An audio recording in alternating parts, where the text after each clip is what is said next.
Hello, I'm Garth Fagan. I'm going to be speaking to you about choreography. Almost 7 years ago now, I started this most incredible journey called Amazon.com. Actually, at that time, it wasn't even called Amazon.com. It was called Cadabra Inc., as in abracadabra. That was the original name of the company. And I had phoned a lawyer on the way to Seattle from a cell phone. And he said, well, what do you, to incorporate the company? He said, what do you want the company to be called? And I said, Cadabra. And he said, Cadaver? And I knew that was a bad name. We changed it a few months later. The wake-up call that led to starting Amazon.com was finding that web usage in the spring of 1994 was growing at 2,300% a year. And things just do not grow that fast. Outside of, I guess, usually like Petri dishes or something. I mean, it's a very, very unusual growth rate. And you could tell anecdotally, even though there wasn't good research on this at the time, that the baseline of web usage wasn't trivial. And so something with a non-trivial baseline growing at 2,300% a year is clearly going to be everywhere tomorrow. And so the question was, what kind of business plan would make sense in the context of that growth?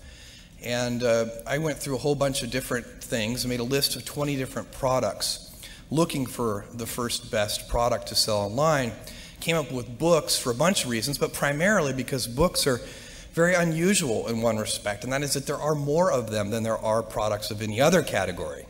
So there are literally millions of different books in print at any given time. And computers are good at organizing such large selections of products, and you could build something online that literally couldn't be built any other way. You couldn't have a physical world bookstore or a paper catalog with millions of different books. And the primitive technology that was the web in 1994 clearly required that kind of characteristic for a business. It had to be something that could only be done in that way. So that's what led to books. When I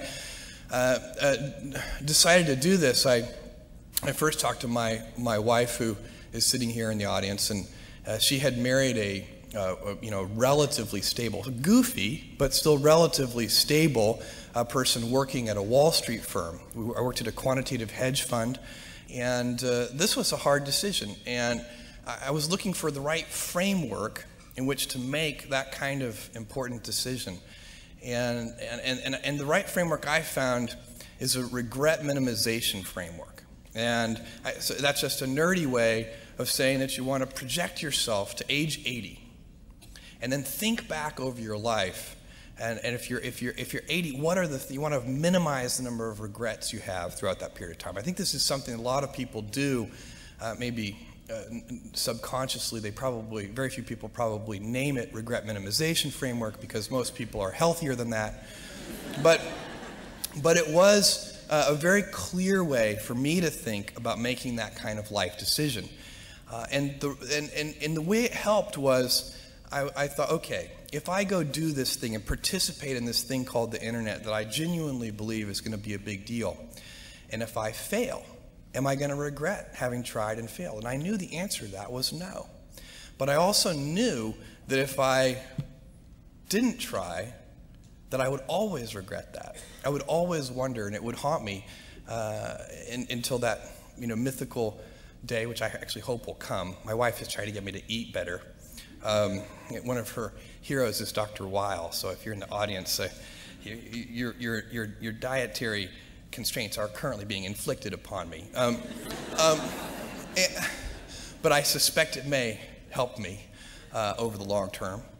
And so that was how the decision was made to go do this. And there are just literally tons of stories about the early days of getting Amazon.com set up. We spent about a year building the software infrastructure and getting all the vendor relationships in place and so on and so on.